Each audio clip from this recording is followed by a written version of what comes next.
I'd like to call this meeting to order at 5:02 PM on 5/20. Let's see. First thing on the agenda, public participation. Did we get anyone in? No. Nope. Okay. Number three, water and sewer rate review. Did Joe or Ann, do you guys have to start off with any? No, so I think this is basically the same thing we do every year. Ann and I have been kind of going through some stuff with Matt over the last, I don't know, a couple of months. So we put together something for you to take a peek at. And we'll start the conversation now. And then our rate hearing is set for the 27th of June. Let me double check that. Excuse me, June 24th. I won't speak for Matt, but pretty casual. So if you get a question in the middle of anything, just stop, and we'll go from there. Okay. Yeah, let's keep this as informal as possible. I agree with that. You should be able to share too, Matt. If you can't, let me know. Okay, I will. Good evening, everyone. Happy to be back with you. My name is Matt Abrahams from the Abrahams Group. As Joe mentioned, I've been working with Joe and Ann over the last few weeks, months. I feel like it's a continuous conversation at this point. We've been working on water sewer again for this year to update our analysis based on the latest information available, so that we can present that to you this evening, as well as a first glance at potential rate changes for FY25 and even beyond. As you're aware from our past work together, we tend to look beyond just the next year in the future. So we've included multiple years in our analysis, as we normally do. So we look 5 years in the future, even though for the upcoming fiscal year of FY25, rates would be set just for that year. It's a similar analysis as we've done in the past. We just get the latest information available in there. We consider capital. We consider what we think the assessments will be from the MWRA, and any other factors available to us. We consider that as well. So I believe, Joe, can you just confirm that they've already seen the presentations? Did those go out? It has not. So we figured today we'll walk you through it and probably leave you something to chew on, that you can vote on if you're comfortable. If not, we can come back. It's totally up to the board. Okay. So this will be your first glance at the slides, although they will look familiar from past presentations. And then, Joe, what about the irrigation piece? Are we discussing that tonight too, or just water sewer rates? So that was part two. So the other thing that we did, we talked about some policy stuff about putting together a draft of what a reversal of the moratorium on the prohibition for deduct meters, second water meters, however you want to, term that. So we ran through some of the financial stuff that we had done before, I think 2 Novembers ago, and updated it. Just something to show all of you folks on whether or not you want to make a decision on recommendation, whether or not to continue the moratorium, whether to reverse it. But we've taken all the information that we generated off of doing the rate work, for the standard, business. And then we've updated it as far as that rate presentation related to irrigation is too. That way you have a current set of that. We can see some things that may or may not have changed at that point, but we'll go through the first part, and then depending on time, we can cover the second part. And I think related to that one, we'll probably look for a little direction from the board. And then we can kind of dial it into what will likely be a subsequent discussion where we get a little bit more focused and try to make, a decision one way or the other. Yeah, and just so you're aware, we do have slides related to that. The slide, it's not a long slide deck, so we could probably get through that piece pretty quickly if we had to. Okay, so Mr. Chairman, with your permission, I'll put the slides up on the screen now. Is that okay? Oh, I do not have permission to share. Please provide me permission to share. Second, it should have.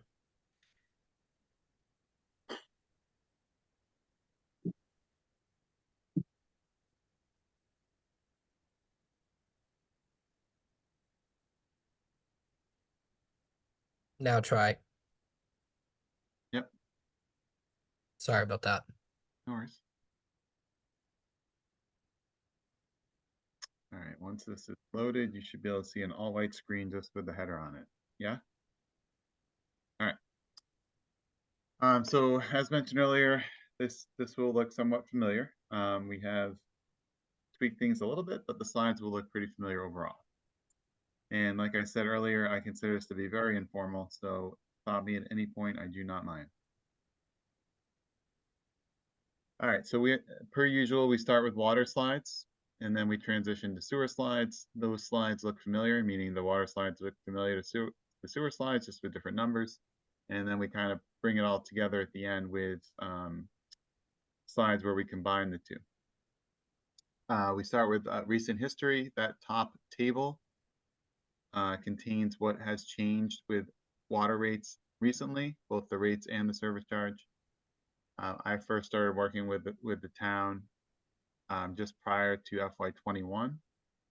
So that would have been 4 years ago we started working together. And we worked together to get those tiers in place for FY21, as well as an updated service charge, which is based on meter size. Whereas just prior to my involvement, the town was billing a service charge, but it was a flat charge for all users per bill. Now it's based on meter size, which means that the smaller users pay a little bit less for their service charge and the larger users pay a little bit more. Since then, there has been no change to the service charge, even though when we originally implemented it back just before FY21, when it was implemented for FY21, the plan at the time was to implement it to recover just a certain portion of the costs that we were originally intending to recover. So instead of recovering 100% of the costs, we were focused on recovering at the time, I think it was 65% of the costs, and moving forward from there, upping that amount 5% per year to increase the service charge and therefore recover additional administrative costs. That did not end up happening and has not happened since then. So just keep in mind as we move forward here that the service charge is still that original amount, which was designed to recover 65% of the cost, not 100%. The bottom graph is a new graph. I don't think you've seen this before. It's showing recent financial results for water over the past several years, including a projected result in the rightmost area for the current fiscal year of FY24. As you're aware, FY24 has not yet been completed, but at this point, considering we're getting pretty close to the end of it, we're fairly comfortable projecting results related to it, and we've done that here for you. So the way to look at this graph is to look where the zero is right in the middle. Anything that goes up means it's a positive result or it ended in surplus in those years. Anything that is down is a negative result or ended in deficit in those years, or in this case, 24 is projected to end in deficit. And we did dive a little bit into 24 and why we're projecting a deficit. And what we came up with two key factors. Number one, if you think back to last summer, the warmer months, it was extremely wet. Last July was, I think, the wettest on record in dozens of years, maybe. So that definitely had an impact on revenues. And then the other piece that we noticed, that we talked about was, and I might point to Joe just to help me out with this one a little bit, but the treatment plant was not fully functional over the past year, even though when we did this work last year, we thought it would be. So the town did have to rely a little bit more on the NWRA for that reason, and therefore the assessment was a little bit higher than we were anticipating for that reason as well. Yeah, I'll just add one thing to that. So part of that reason, so it's no secret we were replacing the water tank on Harts Hill. One of the things by taking that tank offline meant that the regulation of pressure throughout the system was a little bit different. So normally when we push our treatment plant to pump somewhere between 700,000 and 1.2 million gallons a day, because we don't have that structure, helping us fluctuate the pressure, we're really limited you know, if we were to run our pumps that fast, we'd literally just blow it out of a hydrant at the end of town and it'd all get wasted. So we're excitedly waiting on the DEP to give us the green light to flip that thing back on. All the work's complete, all the water mains in the ground. There's just some landscaping and a fence that needs to go in. And as soon as that does, we'll be pumping away. It's been a heck of a project. I recommend everybody to take down something that's that old and that involved at one time or not in their career. It's certainly fun. This slide, I don't think you've seen before. It's a new graph that I've included this year, just to show kind of a tracker of where retained earnings has been over the past few years. These are the certified numbers, except for the rightmost area, which is our projected amount for this fiscal year. The red line is the target, 8.5% of fund expenses. That's something that we've carried in our analysis for the town over the last few years. And the blue line is what the actual certification was. And you can see that the blue, and this kind of goes in line with the previous graph where we saw those years of surplus, built up a nice little amount of retained earnings through those middle years. And now we're starting to trend a little bit, generally starting to trend a little bit downward forward here. All right, so let's start thinking about the future. That's what this slide is, projections for the next few years. The FY25 budget, which is the upcoming fiscal year for which rates will be set, is up over 240,000 or 3.3% over the prior year. That is just the operating portion. That does not include capital. The MWA assessment, the preliminary assessment was down 36,000.8% compared to the prior year. We generally thought it would go down more, but because of that treatment plant piece that Joe just mentioned, also still having effect on that, we expect it to normalize the year after. So if we consider, let's think about this year, revenues are down because of the wet season. Usually that translates to a pretty big dip the next fiscal year in the MWA assessment. We aren't seeing that. We're just seeing a very, very minor dip. And for the reason being the treatment plant that was already talked about. Total expenses, we have that going up an average of 4.4% per year starting FY26. Those are based on assumptions that we use when we look to how the budget projects to increase year over year. We have it going 4.4%. That does include our projections for the MWA assessment, which we generally have going up 3.9% annually. Also includes debt and capital increases that we'll talk about momentarily. Future capital projects. The town is now carrying a borrowing of $5 million related to water mains for the first debt payment to start the next fiscal year, which is FY25. And that was a little bit of a change from what we were carrying last year. So just be aware of that. From an outlay standpoint, so this would be capital not borrowed. The plan for that for FY25, which is I believe has already been authorized, $254,000, which would be funded out of retained earnings. And then 26 has not yet been authorized, but in our plan, we're including $500,000 for that year, also out of retained earnings. And then that bumps up an additional $100,000 per year. So if you look out to FY29, that amount must be 800,000, increases up to 800,000. Baseline for water, our do nothing. Now, council for the last several years has increased rates for both water and sewer. I think in most cases it's been the plan that was recommended by this board. So it's unlikely that they would do nothing, so to speak, but we do like to show this scenario just so everyone's aware that if rates don't change, here's the financial outlook. How far can your retained earnings take you? It cannot even take you through FY25 according to the numbers that we've put together, although it's close, but that does suggest that rate action is necessary, and it is necessary in the very near future, especially considering all the expenses, the capital work that should be done in town. All right, first of the options. So one of the things we do when we do this analysis is we like to look back to the prior year just to see what the rate plan was saying at that point when the vote was taken. And we saw that with the 3.5% increase that was voted last year, we were carrying a 6% for FY25.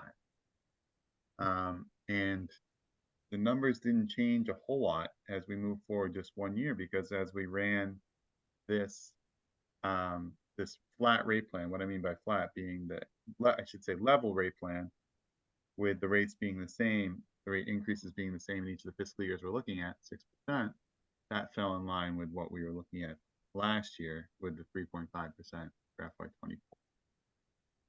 So we believe 6% per year if you wanted to support a level rate plan, so one that had consistent rate increases annually, this is what that would look like. And you can see the updated graph there. The blue stays above the orange and starts to trend upward under this scenario. And you can see also the user bills down in the bottom table. These are per bill amounts. So we like to focus on the average residential user, which is the second row on the table. That's $10 quarterly. So that's $40 per year. This is water only. Option 2, we decided to revisit the service charge, which by doing so allowed us to focus on a little bit of a lower increase for FY25 if an increase to the service charge were to be adopted. So we looked at a 10% increase to the service charge over what is currently being charged, and you can see those updated amounts in the table to the top right in blue. And that allowed the flow-based rate to decrease slightly for FY25. You can see now we're looking at 5% for FY25. And from a dollars standpoint, if you look at the average residential user, it's very similar. It's 50 cents more per quarter compared to the prior option. Option 3 would be keeping that 5%, remove the service charge change, but keep the 5%. So the service charge would stay the same. But then if you were to do a 5% increase, and you're not gaining an additional service charge revenue, the subsequent years would need to be increased a little bit. So we went up to 6.25 for the subsequent years. And you can see the graph has updated, but now the blue trends a little bit below the orange, but starts to revert back to the orange as we move forward. So that's okay. From a bill standpoint, with 5% and no service charge increase for FY25, you're going to see a little bit of a smaller bill. So we have that as about $8.30 per quarter compared to the 10-ish we were looking at the other slide. So I'll just pause momentarily. I know we like to kind of wrap it up together, water and sewer together, but that is it for the water slide. So if there are any questions just on water, now would be a good time, or any time is fine as well. Matt, I have a question about what you're assuming for usage, given that FY24's usage was so much lower than usual. Do these scenarios all assume usage matches FY24 or something different? Good question.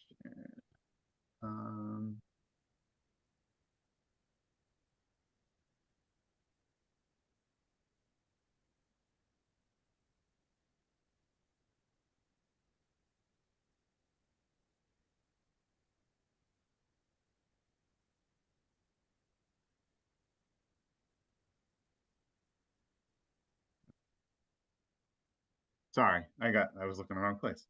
Yes, we are assuming FY24. That's a really good point. So that means that usage is quite conservative. It's unlikely we see levels like this, but obviously still possible. But that is something to keep in mind as we move forward. Very conservative usage estimate here. Okay. Can you go back to the slide, the very first slide where you showed the ups and downs over the fiscal years?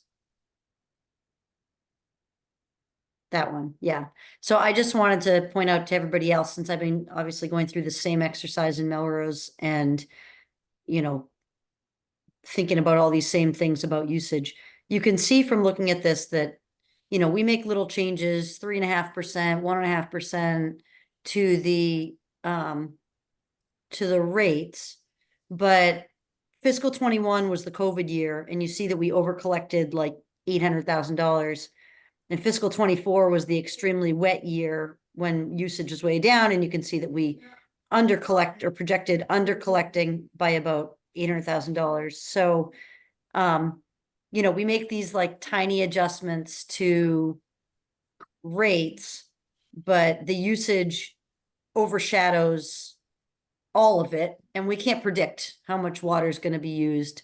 So it's all kind of a, you know, a best guess sort of scenario. So I just wanted to point that out for everyone because I think it's sort of eye-opening when you think about how much the usage actually impacts. You know, we have to make an assumption right off the bat about what we think usage is going to be, and then that has to play out through all of our scenarios for water and sewer. And even though it's, you know, just one number in the whole model, it has a huge impact. So an argument could be made that we should be looking at, you know, a scenario that's even lower, or looking at what would the same scenarios look like if we averaged usage over the last 2 years or something, instead of just looking at this year. I'm not sure I'm making that argument. I'm just kind of pointing out that an argument could be made to look at it that way, rather than assuming we have to go 5 or 6% on the increase. But all that said, it also depends where sewer is falling out, because obviously that has an impact to our bills too, and even more of an impact. I don't know how much it tends to be water versus sewer on our bills, but I know in Melrose it's like 2/3 sewer and 1/3 water. So not to get too far ahead, but it was striking to me, Elena, we were in the advisory board meeting last week. I feel like the scenario that's playing out here is pretty similar to what the MWRA is seeing as far as the way that the scales are tipped right now. Yeah, For a host of other reasons, and we'll get to that in a minute, but the water end, it's a little bit rosier of a picture on the sewer side. I'll put it that way. okay. Yeah, and so it might not be that big of an, you know, it might be 6% on water, but maybe a full bill impact won't be that high, and then we're having a different conversation. But I think because of how much the usage impacts our billing, I am supportive of increasing the base fee. Just because that's at least a bit of revenue that doesn't depend at all on usage. And it's nice to know that we have that we collect no matter how much water somebody uses. So I think it's wise to start moving toward a higher base fee.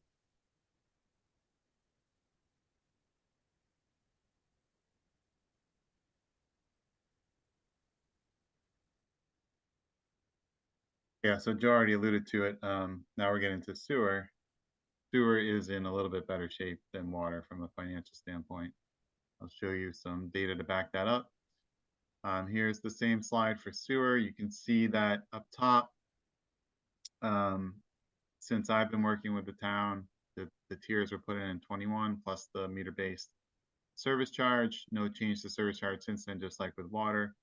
The rate increases have been a little bit lower for sewer than they have been for water in the recent past, 2.15, 2.15. And you may recall that when we went to, I think when we went to council last time, we had a sewer increase that was a little bit higher than that 2.5%, and then it came down to 2.5, and that was mainly driven by the fact that the end of assessment, the actual assessment, was lower by compared to the preliminary by a decent amount, and that allowed us to make that adjustment at the last minute.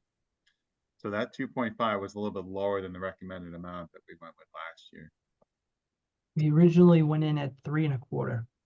Yeah. Matt, can you just review real quick why the low usage in fiscal 24 did not result in a deficit on the sewer side? Like, what's different about sewer than water? Sure. I don't know if I have a great answer for you though. That was something that we noticed as well. I think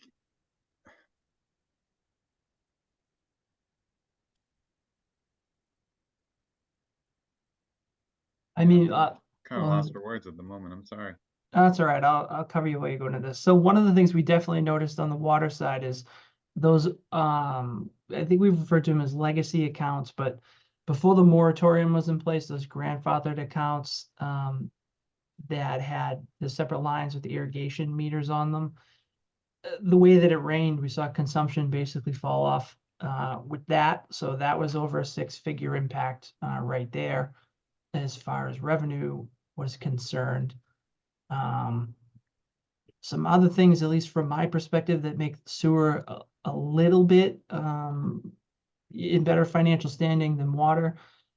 We talk about the I&I loans and things like that, and the grants that we get to do capital work at a 25% payback. So that's fantastic. And we've taken advantage of every single round that they'll throw down in front of us that we're eligible for. Unfortunately, on the water end, as we're starting to do more pipe work and things like that, it's at full cost. So I feel like we were able to keep the sewer rates lower for a period of time throughout the years because we were getting so much work done for a 75% discount, more or less. Although maybe I'm naively optimistic, but I think we may have put a dent in that as far as the water enterprises are concerned, related to lead and copper. But I'm cautiously optimistic that maybe the future will look a little bit differently, but who knows? But that's just, two pieces that jump right out for me right off the bat that caused that swing to look that way. Yeah, I'm looking at some of the data behind the scenes right now. The MWA assessment for sewer went down for 24, which is great, obviously, but it went down 0.3%, and the water one went up a decent amount because you were coming off of a dry season. And then also there wasn't quite as much capital spent on the sewer side as water from an outlay standpoint. So that probably had an impact as well. And then maybe just general comment along the lines of what Joe said. I think that the weather patterns might not impact sewer accounts quite as much. When you consider, maybe there are people who do water outside a little bit more, and some of those irrigation only accounts sewer a little bit more stable. I guess just so two other, I guess maybe first one's a question. I struggle with this one because. Oops, sorry. Go ahead, do your thing. No, I was just gonna say, I guess regardless of that, the volume should still be similar though, right? Or not? Are you saying we don't capture some of the sewer, that those have a grandfathered meter, so we don't see that sewer volume? Is that correct? So sometimes from someone, like in my perspective, and I'm sure Elena has to go through this too, water is all consumption. Anything that passes through a meter has a rate applied to it and it's billed. Sewer, not necessarily so. There is a formula-driven way that they come up with that. It's not a complete flow that our assessment is levied against. And then there are other things like inflow and different things that enter that's a little bit more dynamic, where water is pretty static. Gotcha. They have changed the way that at least the town of Wakefield is metered in the last couple of years from an MWA perspective, and we have been at the end, the beneficial end of that, especially when it comes to the assessments over the last couple of years. So if it was created to be simple for this conversation, it would all be flow-based, and that would be that. Unfortunately, that's not 100% the case. Gotcha. Okay. And then the only other observation, I had is that, the percent increases or decreases are different as well. So certainly that will affect the revenue, right? Compared to the water increases and decreases versus the sewer, they were different, right? Yes. Yep. Water increases were 3.5 the last few years. Right. But it's odd that this was a smaller increase, but we're still in the positive. So yeah, it is what it is. It's possible that we didn't take full advantage of that decrease in the MWRA final assessment compared to the preliminary assessment. Maybe we went back to council and said, yeah, we can get away with this 2.5 option as opposed to the 3 point whatever option, but maybe the decrease in the MWRA assessment was actually even greater than that, and we just didn't have an option that went that low. When we did it, it was the 11th hour, and I think the motion was made to make the rate as close to the year previous to fiscal 24 as it could have been, because I think the 2 consecutive years we were at 2 and an eighth, 2.15. I think the goal was to try to get it back down to that range and see if we could repeat that. And we ultimately landed at 2.5. Okay. So it was a little bit of napkin math for Matt at the time of the meeting because it literally happened live. The So I- decrease between the preliminary and the actual was about $100,000. Okay. Yeah. So then that's also not enough to have made up the difference between the deficit in water. I mean, it seems like those grandfathered accounts, those lawn accounts, irrigation meter accounts are probably a good chunk of that, but anyway. Good enough. I'm sorry, I was just gonna add that we do have the Linfield Market, which is just sewer. Okay. So that is a very large volume, Yeah, And- that's true. and that doesn't seem to be that affected by the weather. I mean, they do a little outside watering, nothing to speak of, but there's a lot of businesses running in there, so. Yeah, that's a really good point. Yeah. Okay. Thanks, Sam. All right, the retained earnings graph, and it follows a similar thing with the water as well. Nice little build up. Those middle years starting to trend a little bit downward again.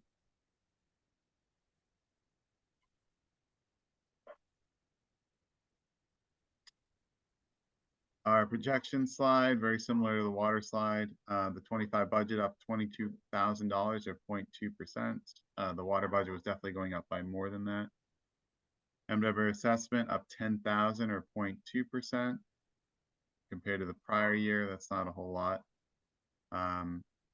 So going back a few years, we were seeing the increases from 3.5 to 5% annually on the sewer MWR assessment. Recently, it's been more like 2.3%. So now we're carrying a 3% later going forward in our analysis.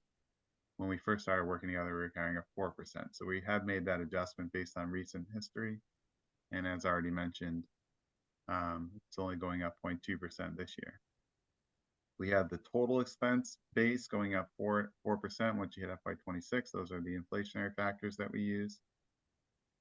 Future capital projects, still carrying an additional MWA financing loan, which would be 100% loan at 0% interest, starting FY26 of $1.28 million, and that equals $400,000 in additional debt over a 5-year period. In capital outlay, which is retained earnings, authorized to spend $390,000 for the upcoming fiscal year of FY25, and we're assuming $500,000 in 26, and we increase it by $100,000 going forward per year.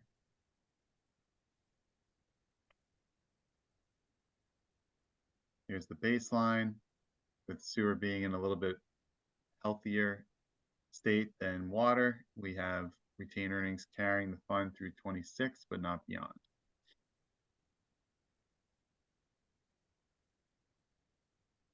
First option, and these options will mirror the ones that we showed for water. So for option 1, it's the level rate plan. What do we think if we were to do the same rate increase annually? What we think would work, we came up with 3%. Even though it's showing deficits in those years, you have the retained earnings to cover those deficits, and you can see the blue kind of work its way down to the orange. For that reason, we have the average residential user bill under this scenario going up about $7 per quarter.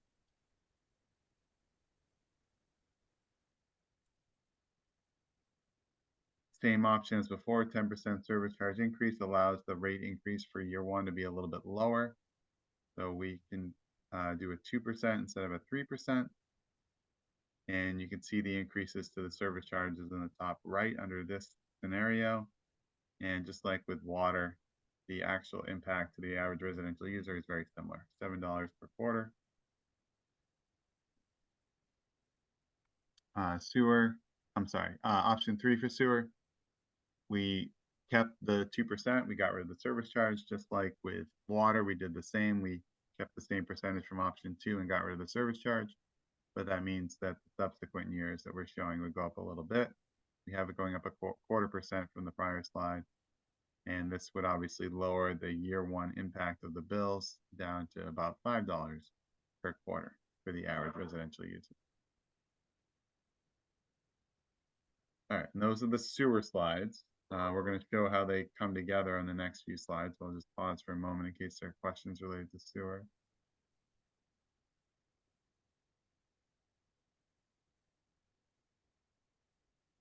Hearing none. Moving on. All right, so this slide should look familiar. We tend to focus a little bit on that bottom table and what it's telling us.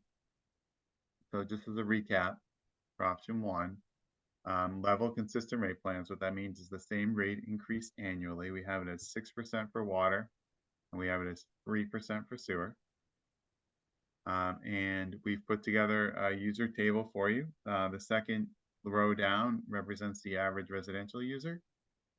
And we tend to focus on that rightmost column, the total impact.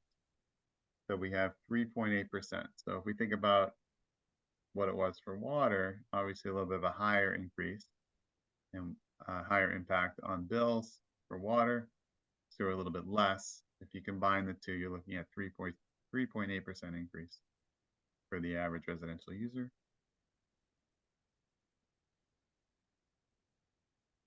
Option 2, as a reminder, can lower the year 1 impact for rates.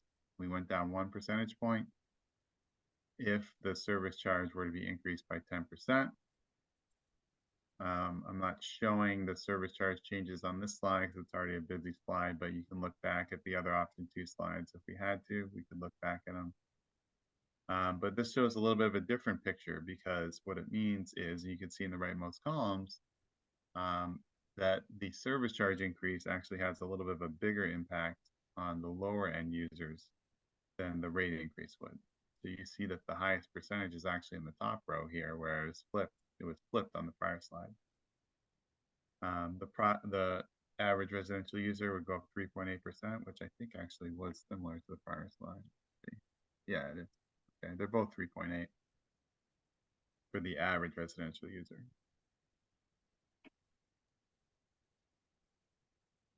And then the final option, which is a reminder, we got rid of the service charge. We kept the same increase that was shown in option 2, but the subsequent years would need to go up.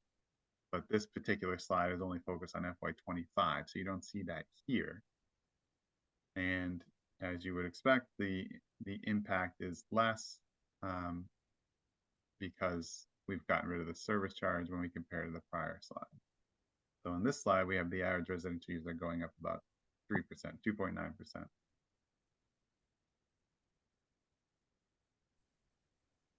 And those were all the slides we had for you, so let's open up the floor.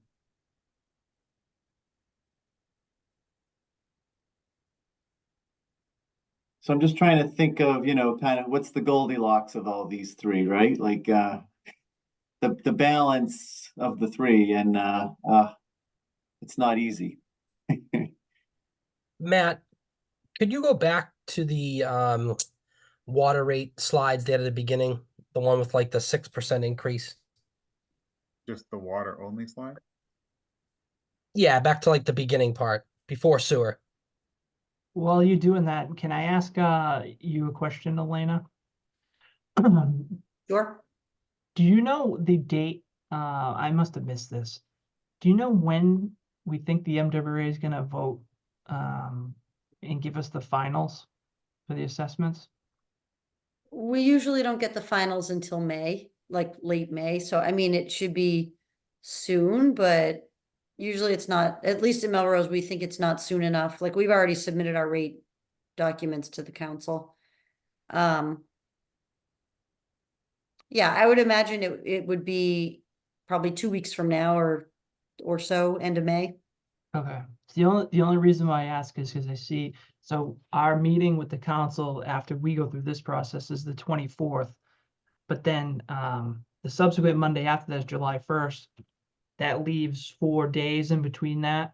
So I'm trying to figure out, I'm like, oh, are we gonna get something where I don't find out that final assessment rate until after the council meeting, or am I gonna trying to figure out if I'm gonna be doing anything at the last second, or trying to make an assumption on the spot, or whether I'm gonna have everything beforehand, which is I- always imperfect. I usually like to think about that difference between preliminary and final as the contingency that we carry. Because Agreed. we know it's gonna come down, but the last few years, it's been coming down in water between preliminary and, I mean, in sewer between preliminary and final, but not really in water. Right. And I suspect it'll be similar this year, so I don't think it helps us much on water, but maybe it allows us to be a little less conservative on sewer. For whatever that's worth. Yeah, I mean, for me, based on their presentation at the last meeting, I feel like I'm right there with you. Yeah, I think, back to what I was saying though about usage. It's pretty conservative to be projecting all of this with this year's usage Yeah. since it was so extremely low. I know, I mean, I haven't been good about being conservative with that in Melrose, and so we've had a deficit the last 2 years. And I've been nervous about, we have reserves, which we keep separate from retained earnings from free cash. So we don't want to dip into those at all. And we're basically using up all of our free cash to fill our reserve, our shortfall for fiscal 24, our projected shortfall. You, So we certainly don't want to be too, not be conservative enough 1 year after the next, and then suddenly we're in like some sort of a deficit, long-term deficit situation. But I do think it's pretty conservative to assume across the board that it's going to match this 24. fiscal year. So I don't know. And I kind of feel like option 3, I like where you're going with it in terms of like, let's see if we can bring things down a little. But I almost wish it was the other way around, that it was keeping the 10% drop increase on the base fee, but then like matching the total projected revenue or something from option 1. If that makes any sense, like sort of flip-flopping it the other way. So you're not dropping off the increase on the base fee. So you're dropping off some of the increase on the volumetric fee.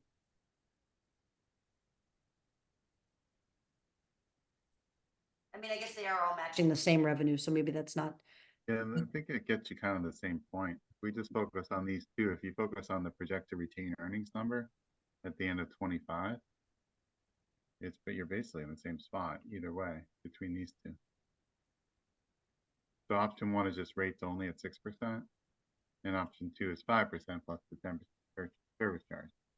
And It then does get you. 3 again. What's that? Option 3 again is. That's different because you've removed the service charge. So FY25 is not going to look quite as good, but in theory, you would make up for it with those other higher increases in the subsequent years. Matt, I know that's not on here, but is there a way we could see, like, keep the service, the 10% service charge, include that, but with maybe I'd like to see that with the same increases last year, the 3.5%. I'd like to see it with like a 4.5% increase and maybe like a 5.5% increase, but with the 10% service charge added. Is there a way that we could take a peek at that? Yeah, I have an Excel sheet that we can work with if you want to do that. You don't have to do that now, but maybe when you send it out, I don't know if we could look at that so we could review it. It's really easy to do. If you'd Whatever rather do you'd it like. right now, we could. Whatever you prefer. Do you think that would help you?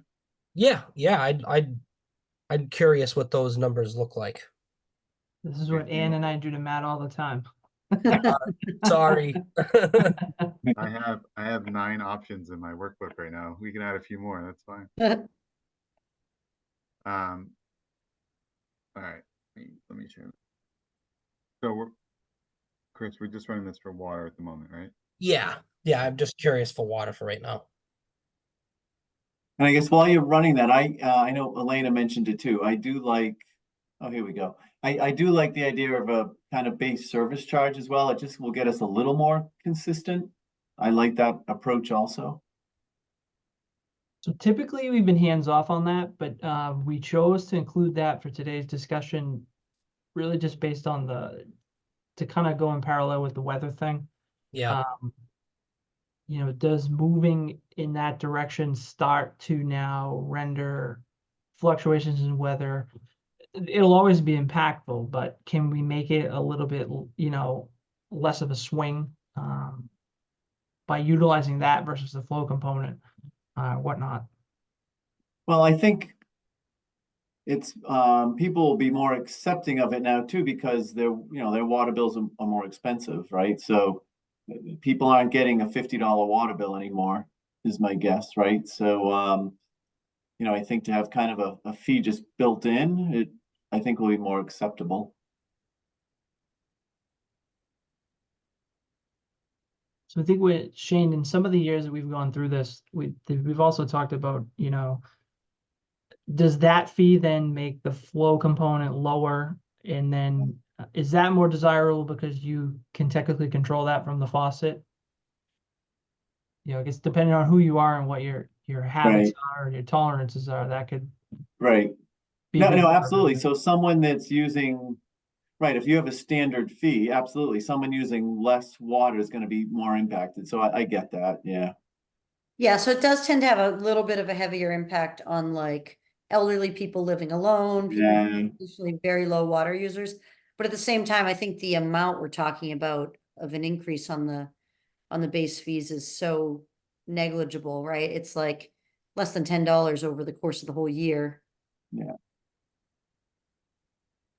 What is it actually? Well, you're already doing something else for it, but for us, but it would be interesting to see what that base fee difference is for water and sewer combined for the average user with, well, for any user, what the total base fee increase would be. What the increase would be if the 10% was implemented? Yeah. Oh, I have that for you. Oh, you're not looking at the slides anymore. So for the small, most of your meter sizes are those smallest amounts that pay the smallest service charge. And the water one we have going up just under $2. It's like $1.92 Per quarter. per quarter. Yeah. And on the sewer side, it's a little bit more because the sewer one's higher. It's $2.14. So Okay, so it's Right, about so $4 a quarter, $4. so, Yeah, $4.06 a quarter then for both. so $16 a year. I mean, that's not a huge impact, hopefully, to No. anybody. And Agreed. yeah, I like the idea of doing that in whatever scenario we end up with. Yeah, as do I. So Chris, what were you hoping are we to see? talking about this? Elena, were you talking about the service charge added? The Yeah, 10%? Yeah, I Yeah. agree. Yeah, that's why I wanted to see a couple of the numbers with it added so we could kind of see what it would look like.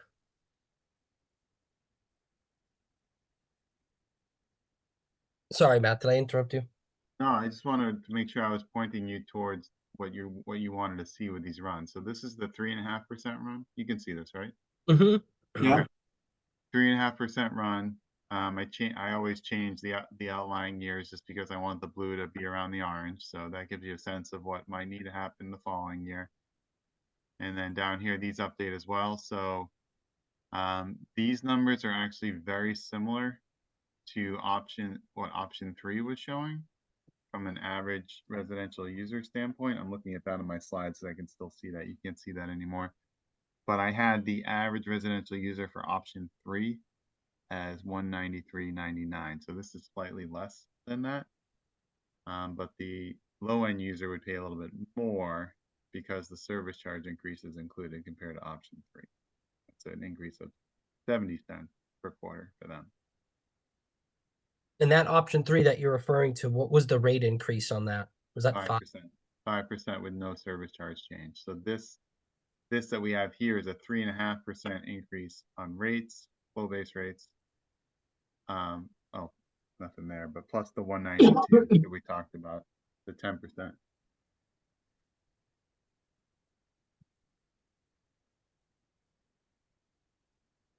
I think that looks pretty reasonable, but I guess then you're showing the 6.5% per year after that. Seems like every year we have like a some type of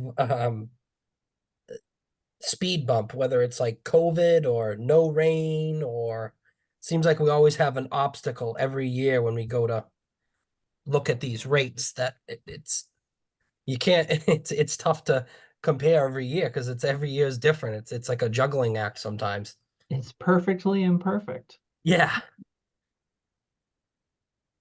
I mean, I like the idea of, trying to keep that rate down as much as we can. I do agree with Shane and Elena that I think the service charge end, it's time to, do something on that end without significantly, hurting everyone, obviously. But some of those numbers, I think it was the $16 per year. I think that's pretty reasonable. Um, I don't know, maybe we do want to throw another rate number in there to compare it with. What Does do you anyone want? else? Shane or Elena, 4.5%, anything? I guess the one thing that I'd like to see, but I don't know what percentage would end up going in that cell on the table, is the option 3 that you had ended up with the average user combined water and sewer paying about 3% more. I think you had 2.9%, but roughly 3%. And it seems like if there is an option that gets us to around 3%, but incorporates the base fee increase, that would seem ideal to me. So I don't know what that would be. Maybe it would be 4.5% on the water, maybe it would be 4%. Or maybe the adjustment would be on the sewer and not the water because the sewer was not running in a deficit this year. So maybe it's safer to, leave the water and knock a little off the sewer. I am not sure what would be the best way to achieve that. So Matt, I think that's option 2. No? Yeah, pull it up if you want. It is, but that one ended up with the combined rate increase at the end of a little higher than, I think it was more like 4% for the average user. Yeah, so your mean there is Well, we can play around with it. Give me a second. Sure. I'm a visual person. I need to see this. I can't.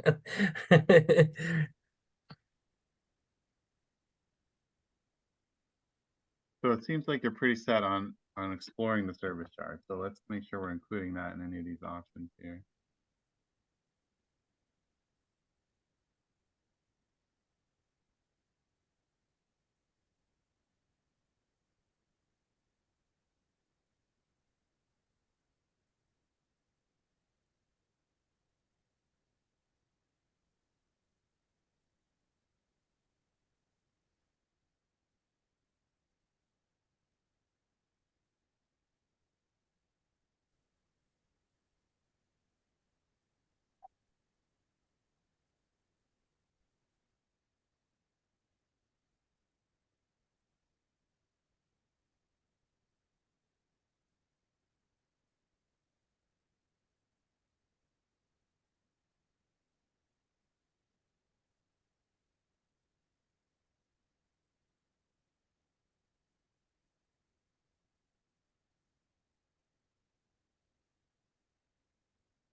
Say 3%, Elena?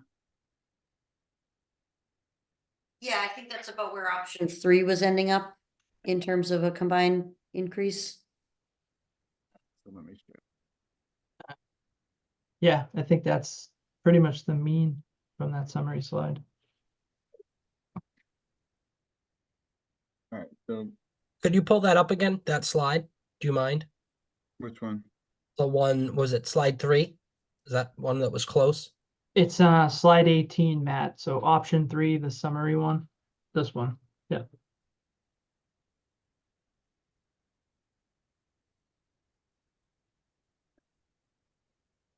So this had the, oh, this didn't have the service charge. Yeah, so my thought was like, if this is being presented to us as a board as a potentially manageable option from the town's end, I'd love to see an option that ends up with roughly the same increases for people, but pushes it back onto the base fee. So if just want to make this point to make sure everyone's aware, and you can clearly see it here because once you introduce the service charge, it does increase the percentage for that low end user a little bit more because you're taking it away from the flow base and you're moving it to a fixed charge. So it's going to be hard to hit the 2.7% for the low end user. And I think we can hit it pretty easily for the average user. But you're probably going to see that low end user, the 1,000 cubic foot user, being a little bit higher than 3% if the service charge is increased. I think that's, to me, that's acceptable. Okay. Just Again, I concur. Yeah, I'm all right with it too. okay. And just for clarification again, Joe or Ann, you might be able to say this. The most, the average amount of people cubic foot wise, is it the 2,000 cubic foot or the 5/8 size meter size? Is that the most common So we for like your average resident, not a There- business? 5/8 is your average. So there's 7,800, 7,858. That's how many accounts that are out there that are 5/8. You have, oh, here you go. There's 45 you can accounts see at it on the 3/4 screen. and 300 That's at the an count inch. in that top right table. That's the meter count. Oh, okay. So if we go back to when we first set this table up, we decided at the time, so anything 1 inch and below is generally your residential dwelling. And then when you got bigger than 1 inch, you started to get into more industrial, expansive multi-unit, bigger type buildings than that. And I think when we put the service charges based on what the meter methodology from the AWWA was, it was to try to make sure that, in utilitarian fashion, like always, you did the most good for the most amount of people. So we kind of lumped those 3 sizes all together. Okay. And you just actually reminded me of some other stuff we have coming in here, like, some of the big apartment complexes we have coming in town, like for instance, over on, Corner Powered, over by Corner Powered, or some of the other ones that are coming down the pipeline. Are those size wise? What do those look at like, like a 400 unit building like Corner Powered? What's, is there any effect that might help us there on some of these big accounts? I would assume that the building, it's a multi-building campus. I would assume that they're either, I'll put it this way, at a minimum, the meters are probably 2 inch, up to 4. I don't think, there's nothing in town bigger than 4. So the properties across the street from your house probably use the most amount of water in town, and they're at a 4 inch. I can't see any of that property going up there. They'll probably end up somewhere in the 2 or 3 inch range, I would think. I don't have the plan set in front of me though. I can get it for you if you want that information though.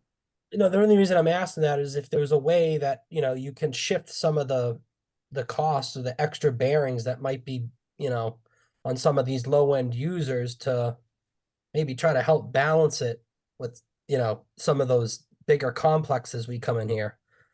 So we haven't talked about that, but I guess depending on the board's direction, we used 10% as just kind of a blanket. We could propose something that, at some point in time in this schedule of sizes and rates, that number changes, at least to see it. I Yeah, feel like this kind of naturally pushes a little more of the burden, doing what we talked about with the meter fees, sort of naturally pushes more of the burden to the large meter size users, because 10% increase on, oh no, we're talking about not 10% increase on their meter fee, it's 10% of what we collect being from the meter fees, right? It's just a 10% increase to what's being charged of them. Oh, it is a 10% increase. Okay, so their 10% increase then is a much bigger number than a 10% increase on the small meter. Yes. So even though, like, as an overall percentage of their bills aren't going up as high of a percentage, their bills are going up by a higher dollar amount. Yeah. For the meters. So, I mean, maybe that kind of reinforces the argument that you're sort of making, Chris, that by charging them more for the meter fee. Although I guess they use so much water too, that by charging them more for the volumetric, you're still charging them more. I don't know. we got so many units coming into town, obviously, that at some Yeah. point, I'm sure we have to see, like, there has to be, we have to feel it somewhere with that much water usage coming to town, I'm sure. It might be a year from now that we kind of have to bring up this conversation again too, as stuff goes live, meaning apartment buildings. I think the good news is that overall, if we're using our current estimates to project our bills or to project our needs for next year, and then there's new water use from new complexes that are using a lot more water, as those come online, we'll be over collecting revenue. Like, it should help rates for everybody else over the long term if we're selling more water because these people are using more water. My fingers are crossed. Yeah. I hope. Obviously, on the MWRA side, as we use more, we pay more, but for like the remainder, whatever percentage of the cost is reflecting our internal costs, I would think that we'll benefit from selling more water. Right. Well, that answered my questions on that part. Thank you.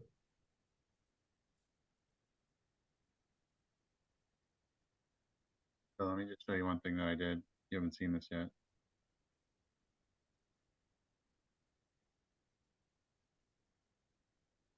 So I threw together a new option, and it's presented a little bit of a different format, but this should look familiar. This is a run I just did based on your feedback this evening. So the table at the top shows you what everything would change. Service charge 10%. There's your 3.5 that Chris mentioned a little while ago. And I changed the sewer plan just slightly to try and target that 3% that Elena was talking about. And look what happened.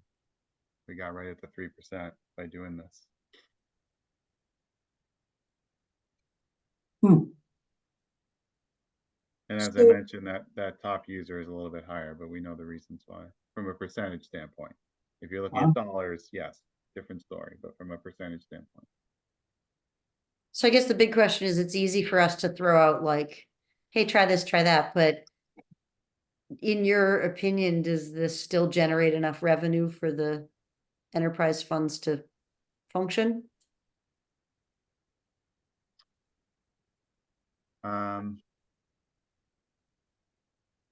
Look, we kind of look at it from a 5-year standpoint, but if we're focused on just the next fiscal year,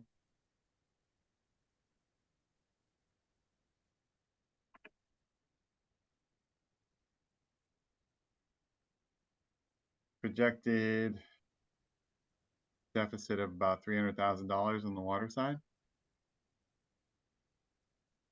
But you technically have retained earnings that you can dip into because you're currently above your target. But there is a deficit. So if you were to do something like this on the water side, there's going to be a continuous need to do more next year. in order to make up for that. But you are okay because you have retained earnings. But again, unless people use more water this year than they did last year, Of course. then we might Projected- not have that deficit. Great point. It's projected based on very conservative usage estimates. But Yeah. that projection is a $300,000 deficit on the sewer side. And again, this is based on like the last year's, tons of rain again, right? Yeah, Okay. Conservative, yeah. Currently projecting a surplus for next year. But the thing on the sewer side is that eventually I feel like it's going to catch up. The projections turn deficit in a few years, but right now you're still dealing with a projected surplus on the sewer side. so what happens then, not to make you keep doing new things, but what happens if you put the water back to where it was in option 2? And you leave the sewer with the change that you made, because we're seeing a little projected surplus. Okay, so you're saying leave So- sewer alone, go back to 5% for water? Is that what you're saying? Yeah, Yes. Okay. One sec. So that's the only change, just 5%, leave the service charge the same? with the Um, 10%. Yeah, leave the well, from the scenario you just did, which changes the service charge by 10%, right? Yes. So keep that in. Yep, service charge staying at 10%, so the change would be from a 3.5 to a 5% rate. Does a 0.5% make a big difference?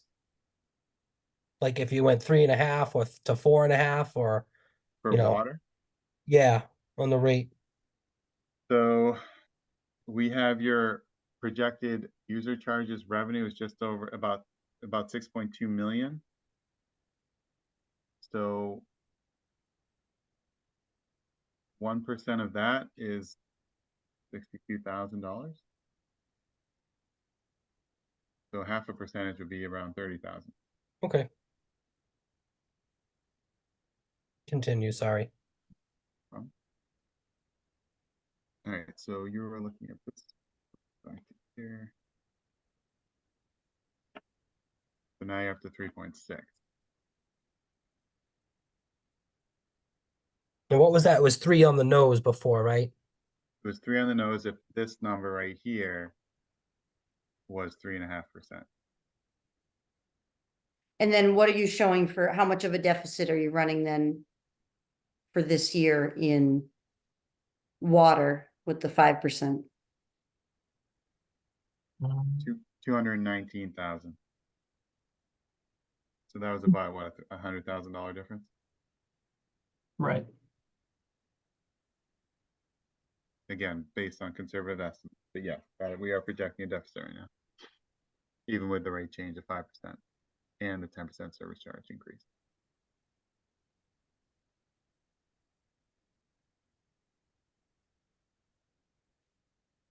I feel like I like the total bill impact numbers here. Like pretty much most of our users, the residential users are basically between 3 and 4%. That seems reasonable to me. I agree. Yeah, I mean, this seems to make sense. I mean, and I guess it kind of keeps in line with inflation too, right? For this year, I think it's kind of right in line with that. I mean, a 5% increase on anything obviously sticks out to me, regardless Right, of oh, yeah. what it is. But when you So look at these graphs and start looking at the percentage differences here, it's right around where we should be at. The 5% goes away. It's not as shocking when you look at some of the other numbers here.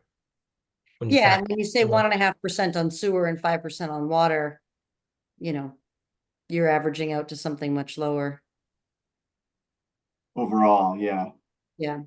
I like the looks of this one. Yeah, me too. I don't know if you want to call it option 4. We can call it whatever you want. Yeah, I mean, I think water, it is option 2, because we went back to option 2 for water. Yeah. And But then, did that have the service charge? Yep. Yes. Yep. Okay. Exact. This is what I showed you earlier for option 2 for Okay, water. good. That's correct. Yeah. so it just becomes a different option for sewer. Okay.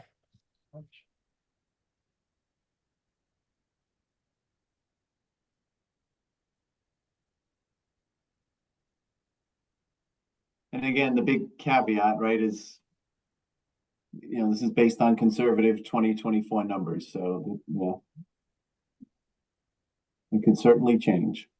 I mean, Okay. well, you've seen the weather recently. I mean, we're up to another wet period, right? It could turn, but Like, people don't have a need right now to water their lawns, so tomorrow's gonna be 85, right? yeah, that's true. We're starting to see it a little bit. You're right.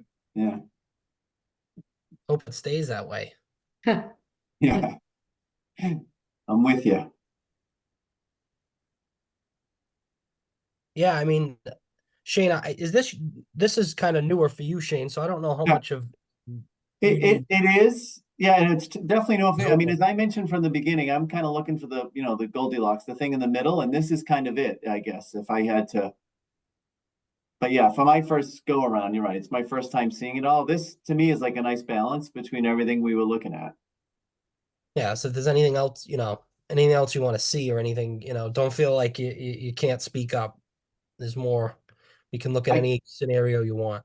Interestingly enough, it's gonna be more a 2020 hindsight, right? So I'm involved in making the decision now, and I'll be interested to see a year from now how this impacts everything. So I think that's when I'll learn.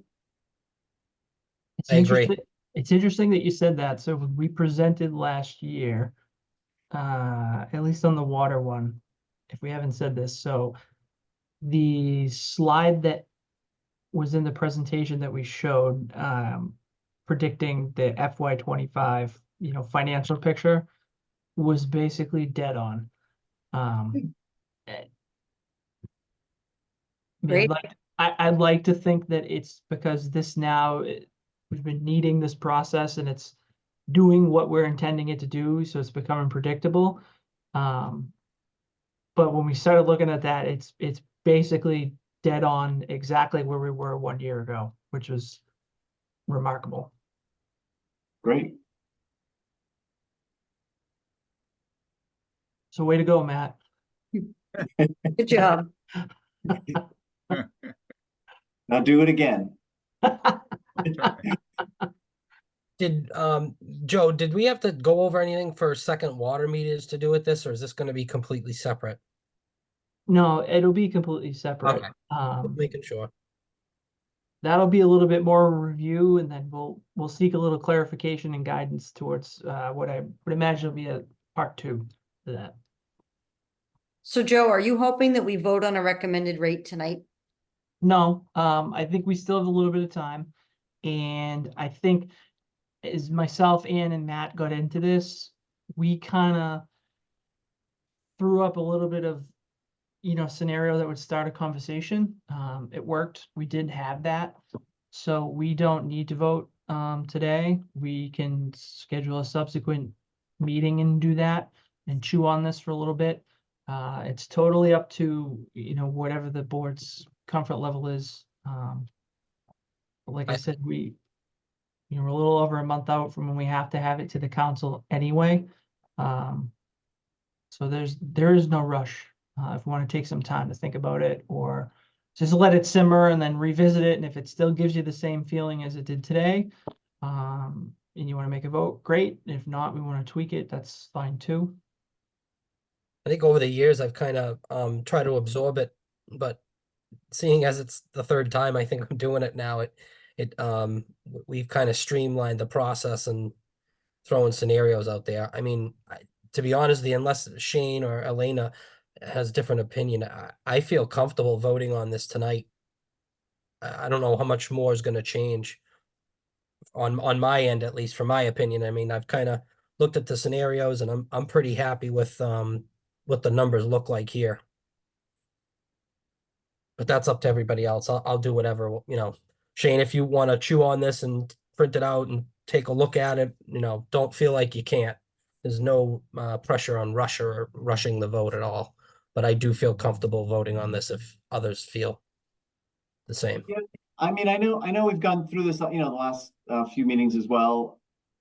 I mean, again, I do feel this kind of hits the spot I was looking for, so I also be comfortable, voting tonight. I'm comfortable with it too. I think if Okay, I do make a motion, and maybe I should make a motion, I would just say pending Matt having, taken one final pass through it because we kind of made him do it on the spot here and Yeah. just, a final check and confirming that this all looks, truly the way it looks on the screen right now. And then I'd be comfortable with it. So do you want me to make a motion? Sure. All right, I'll make a motion to recommend the water rate increase of 5% and sewer rate increase of 1.5%, along with a 10% increase in the base fees for both water and sewer, pending a final review from Matt. And I'll second that. Any discussion? All in favor? Aye. Motion Aye. carries 3-0.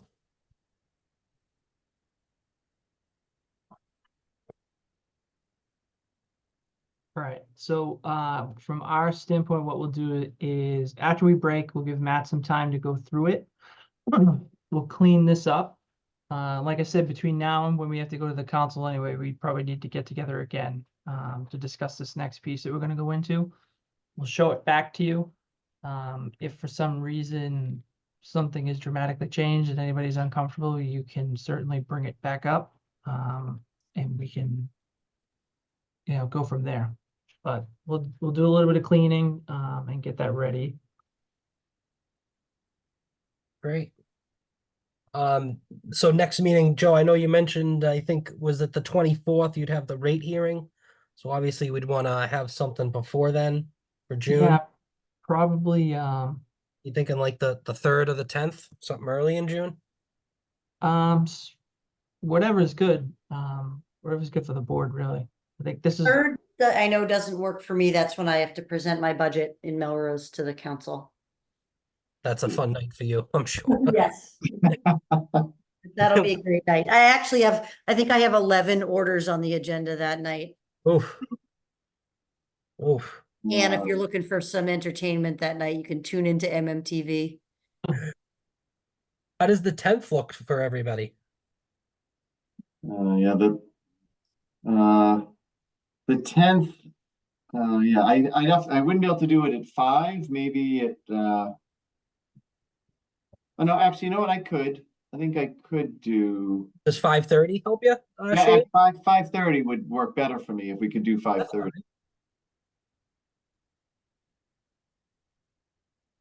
Yeah, I think I can do the 10th. Let me check. I'm Let also me just look, noticing- I'm looking at 2 calendars here. I gotta look at my work one and the person one, so it's, I'm not, I'll be honest, I won't be here the 17th. I'll be in Aruba, so unfortunately, I missed your exciting meeting. you don't have internet down there? You can't do the meeting remote? I don't know, my phone's gonna stay in my carry-on. Yeah, I should be fine on the 10th. I'm getting a low battery warning on my computer right now, so I'm gonna shut off my video and run and find my cord. We got your vote, Elena, so. So this next piece will be a little bit more abbreviated, and I think Matt, you have this presentation too, right? If not, I can share it. Oh, so you want to do the irrigation piece now? Are we get that? Yeah, quickly, just so what I'm gonna ask for in the end is a couple of points of direction. And then we can kind of dial this in for a more in-depth conversation next time we get together. Sure. Most of this will look strikingly similar to something you've already all seen. Okay, one sec. I'm just putting that meeting in my calendar. yeah, I gotta do that too. I'm doing the same. I do have I might have another meeting that night, so it might have to be on the abbreviated side, 5:30 with you guys. On June 10th, you're saying? Yeah, I mean, as far as this is concerned, we'll have all the cleaned up presentation out early. So when we get onto it, you can get right into it.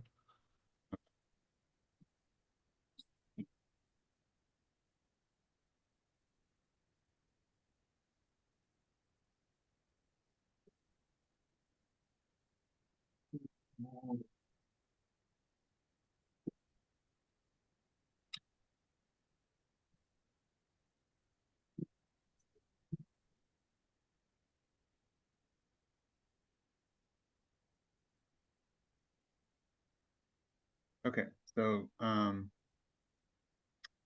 this should go, we don't have a lot of slides on this.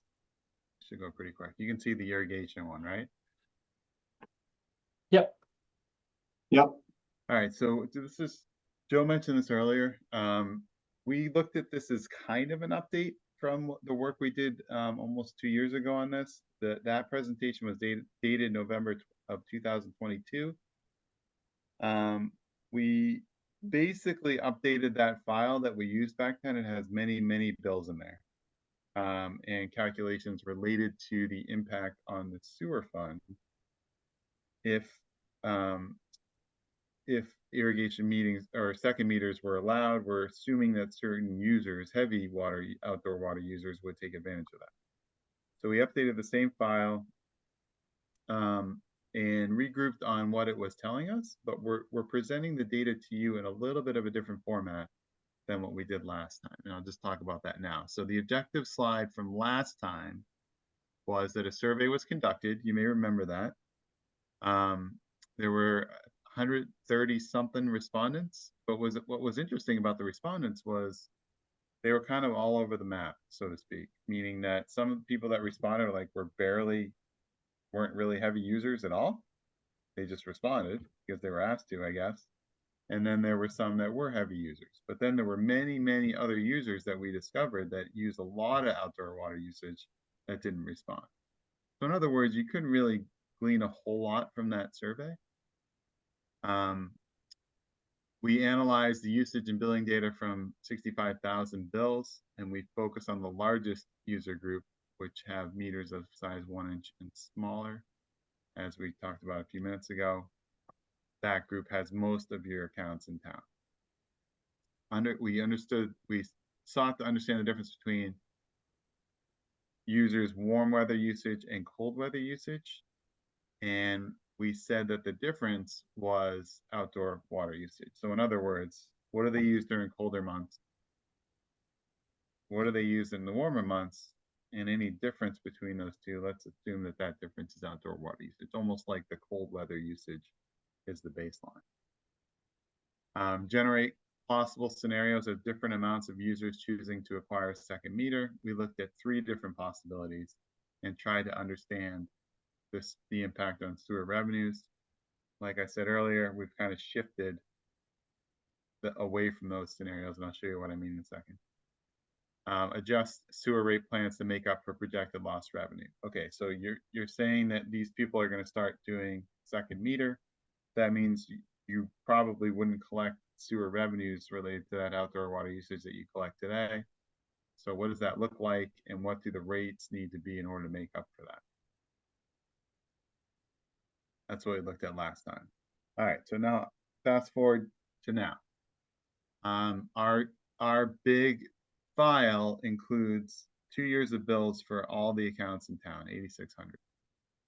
Large file. We again calculated outdoor water usage the same way. Your cold weather usages, the cold weather bills are the baseline, the warm weather bills, we're taking the difference between that and the baseline to glean what we think outdoor water usage is for these accounts. Then we sorted the accounts based on calculated outdoor water usage, based on percentage.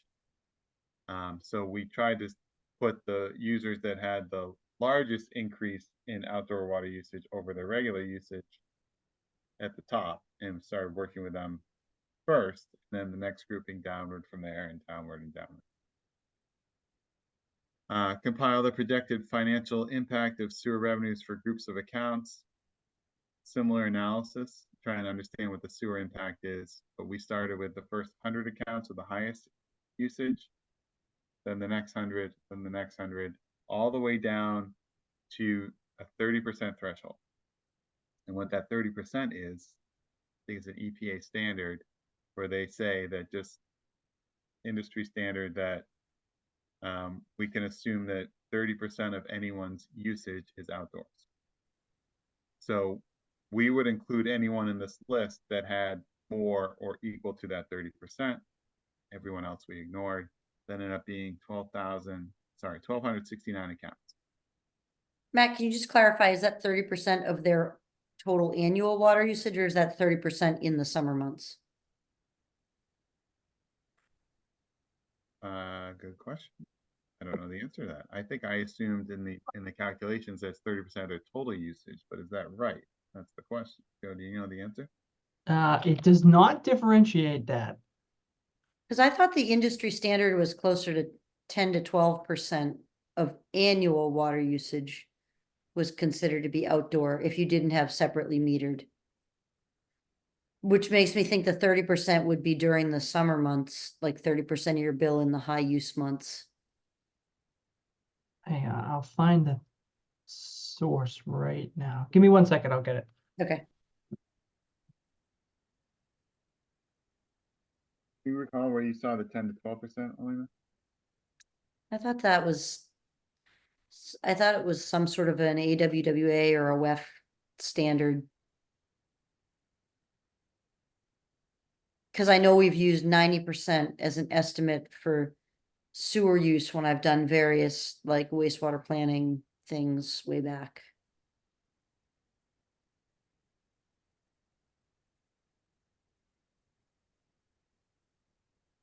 Okay, I'll move on.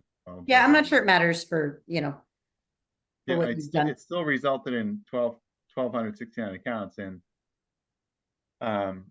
we kind of like that number because we were thinking about, okay, if people were to start to take advantage of this program, how quickly would people start signing on? And to get up to 1,200 people taking advantage of this, I mean that's kind of a big ramp up period, right? So Yeah. we thought that was a good number, at least to start looking at from a financial standpoint. We can always adjust later. One other question I'm curious about, and I don't know if you have calculated this, is what, let's say I'm like an average user, and how much, what percentage more water would I need to be using to make it worth paying the second base fee? Like, obviously, there's a tipping point somewhere there, right? If I'm gonna pay, if the base fee is, say, $20 a quarter, if I'm gonna pay $80 more to have a second meter every year, then it's only worth it if I'm spending more than $80 more on outdoor water use. Right? On the sewer component of my outdoor water use. Because at some point, it's not cost effective for me to pay an extra for a second meter if I'm not paying that much more sewer to offset the meter fee. I assume we said we were gonna charge the same meter fee, right, for a second meter? That's one of the things that we need to clarify. Okay, So Elena, I just found it really quick. So we got it from WaterSense at the EPA, and I'll send this to the group, but they basically lead like a little white paper. It says the average American family uses 320 gallons of water per day, about 30% of which is devoted to outdoor usage. okay. And Um, that's not like a Massachusetts thing, right? Is that like a nationwide thing?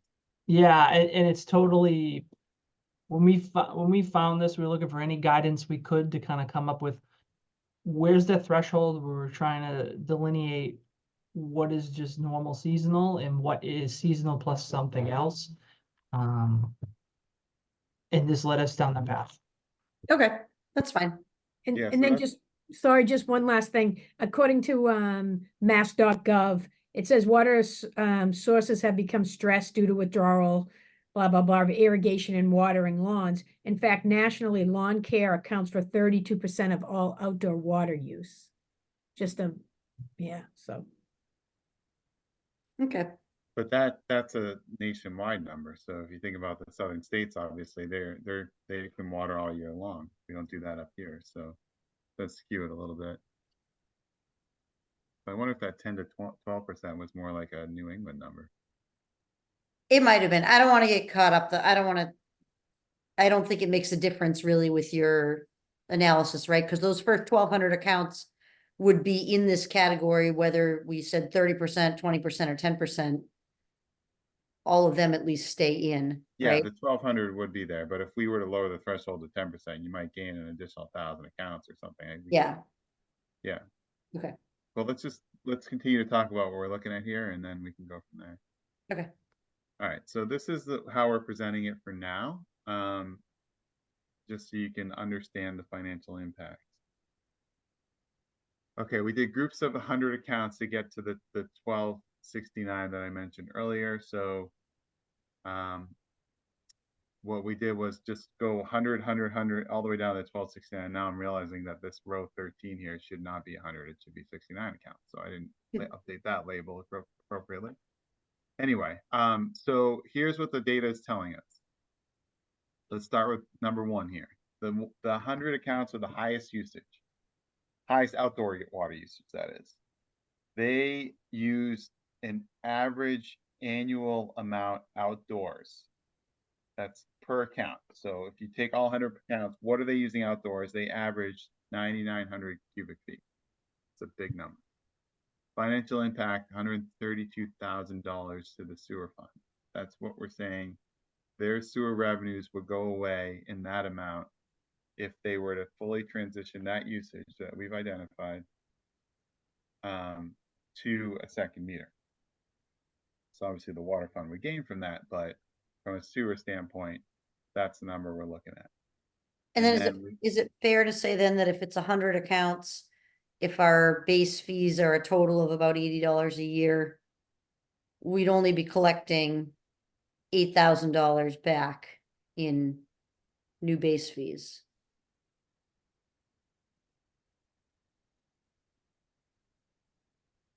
Correct. So if from I guess a policy standpoint, if this was designed in such a way where the base fee, there was a base fee and it would be applicable to whatever, a rate related to irrigation may be, that would be right. Yep. That's a big financial impact. If in the first 100 accounts alone, you're losing 132,000 from sewer and you're just gaining 8,000 on water. So one of the things that we'll get to this, not to completely cut Matt off, but one of the things from our standpoint, so we've kind of looked at the policy piece. We've kind of taken a run through what the impact to the sewer might be. I think to tie it all together and bring it full circle, one of the things, at least from my perspective, we'll be looking for is how do we want to classify this type of water consumption? Should there be a base fee to it? Should there not be? Should this run through the tiers? How do we want to, build this out to ultimately, if called upon to make a recommendation, one way or the other. So we'll get to that point in a couple of minutes, but that's kind of where we're headed with this. Right. Yeah, so we're just talking about the sewer impact here today, just so you can understand that or get a sense of it. And then if this conversation were to continue, then eventually the water impact would come in and what that looks like. But these slides as of now are just focused on sewer piece. So then as you go downward from there, it's just the next 100 accounts in the sort that we did, groups of 100. And you can see that generally the usage starts going down. And there's a pretty big drop off there, even just from row 1 to row 2. That's a big drop off. But then by the end, you're down to 2,800 average and a dollar amount that is obviously well below the 132. I did not add these up. I should have added these up. That would have made a lot of sense. But It's a lot of clearly, money, I know that. what's that? A lot of money added up. Yeah, it's a lot of money. But the reason why we presented it this way was because I could see, I mean, it's not perfect, of course, but if you consider what the department would be capable of doing in terms of getting second meters set up, getting them organized, getting them online, things like that, how quickly can they move? Maybe chunks of 100 works, or maybe it's 200 and you add 2 of these rows together. This just gives you a sense of what it could look like, especially if those highest users, the ones that probably want this the most, choose to do it and choose to sign up for it quickly.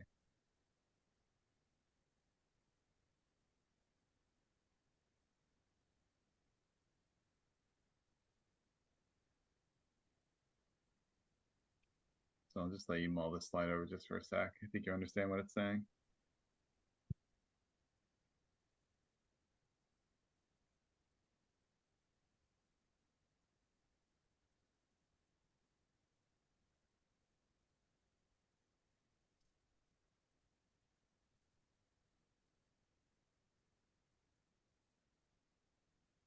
I'm okay. You good? Elena, we're good? Yep. Shane, we're good? Yep, I'm good. Yep, Okay. thank you. And then this next slide, this is, don't look at the numbers here, but I'm just showing you what we presented last time. So we had, that, remember this presentation 2 years ago was in November. So we already had, at that point, we knew what the council approved for a rate increase for that fiscal year, which was FY23. So we basically just took that option, we put it on the screen here. This was the sewer plan that they chose, or the increase that they chose for 23 plus the sewer plan to fill out the rest of the years. That's what it was. Then what we said was, okay, if based on the different scenarios, in this case, we were looking at the respondents only with this one, that we've wiped that out. We're not just going to look at the respondents only anymore. We'll look at some semblance of the user groupings that I had on the prior slide. But the point being, we would then update the plan to show what the changes would need to be to the rate plan in order to account for that additional revenue that we think would be lost. So the point being, here's what council approved. Here's what we think it would have been or would have to be to make up for the projected loss in revenue that we think would happen.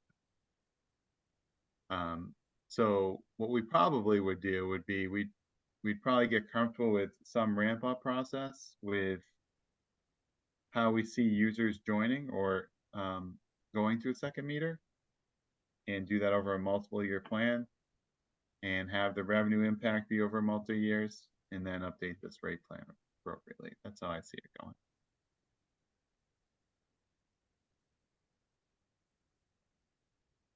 And that's it. Those were our thoughts on this for now. Question.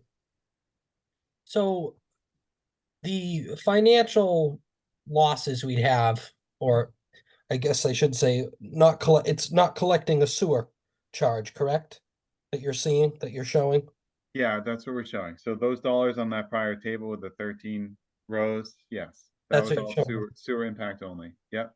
Okay. And I don't know if it's been examined, but have we looked at, a charge or a way that, if that's even possible, to come up with, that loss that you're getting? Like, if you're going to get these meters, like, it's got to be an even playing field to me when I'm looking at this in general for the second meter.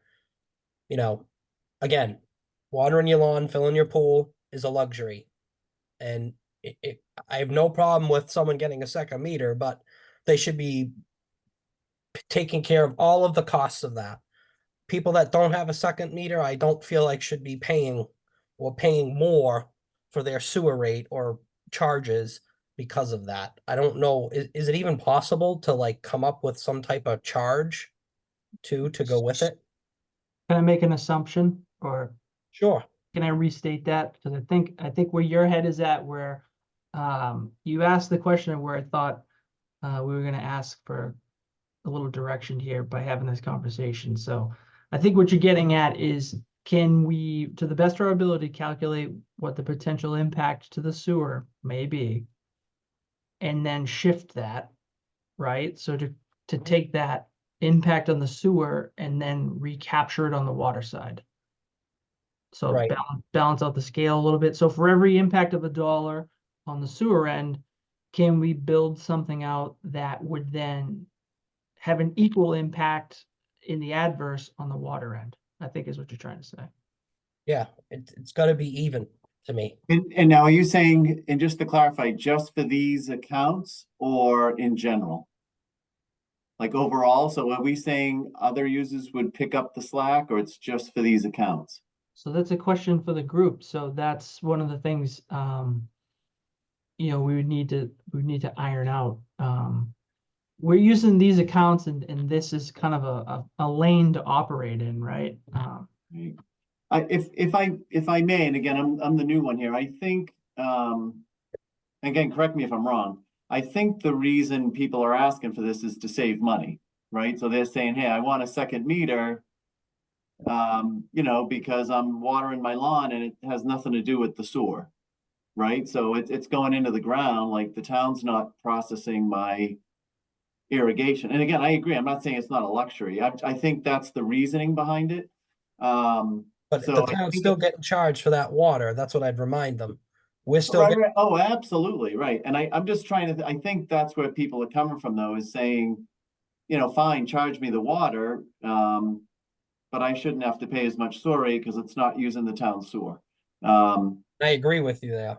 Yeah, But me as the neighbor that's not getting the second meter, I don't want to pay out the difference. right. I hear you there too. Absolutely. Makes sense.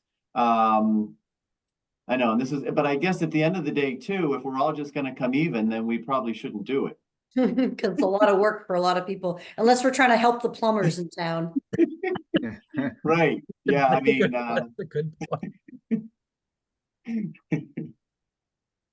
Well, yeah, so I mean, so that's the other side of the conversation. Well, a piece to it, I should say. So, you know,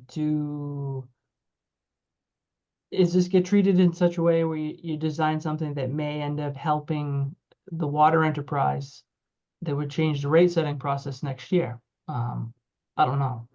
I guess we have to figure out what hmm, the policy end of it will be and see how that may or may not drive the financial end of it. So, I mean, I would imagine, assuming that we're going to treat it in kind, right? So any of these accounts would have a service charge. And then how would the rate structure be? You know, you mentioned luxury. Would it run through the tiers the way the tiers go? Would it not? That's all completely up in the air and open for discussion. so I would think if someone has irrigation or they're filling their pool, they're probably going into the higher tiers, would be my guess. Correct. Yeah, I could see a few different ways of looking at it. One would be that anything running through your irrigation meter automatically gets charged at the tier 2 rate. Hmm, Another would be you set a separate rate, an irrigation rate that, you know, that tries to make up some of that difference. Or you set a meter fee that's higher for an irrigation meter than for the regular meter. You set a higher base fee just to kind of capture like, you know, this is a lot of extra work for the town now to read these meters, process, you know, do these bills and everything. And it really is, at that point, it really is a luxury that you're paying for. You're paying to have the town jump through all these extra hoops for zero benefit from the town. right, yeah, And I mean, I totally understand the argument that it's not fair to pay sewer charges on irrigation. And if it was set up that way from the beginning, that would be one thing, but like where it's not set up that way, and then we're trying to change it to that, then you end up with, you know, everybody else paying the sewer deficit so that people can have this perceived fairness on the water side right, that is a luxury. And in a way, the way it's set up right now, the fact that you're paying sewer on water that you're not putting into the sewer, you're basically paying a luxury tax. You're just paying the sewer charges on that irrigation is the additional sort of luxury tax portion of it. So I agree, like if we're just going to shift that sort of luxury tax over into the water enterprise, just so that everything breaks even, then why are we bothered? agree, I think so. In Melrose, we already had irrigation meters, so we weren't trying to achieve the same thing, but we did switch to, if you have an irrigation meter, you pay 100% on your sewer. And if you don't have an irrigation meter, we assume that 10% of your usage goes to outdoor, and you pay 90% of your water use as sewer. And so that evens the playing field a little bit. It like lessens the impact to to the non-irrigation folks by, they pay a little bit less sewer volume wise on the domestic use. So that's also a potential strategy. Other towns do that too. We kind of took the idea from other towns. But it's the first year, it's kind of an administrative headache. But I'm totally torn on this. I mean, as someone who doesn't have an irrigation system and has a lawn that usually looks pretty terrible, I'm not thrilled about the idea of paying for other people to water their lawns, because I don't water my lawn because I think it's generally just wasteful. So it's hard for me to, it's a hard pill to swallow that I'm going to pay more now in sewer fees so that more people can water their lawns more.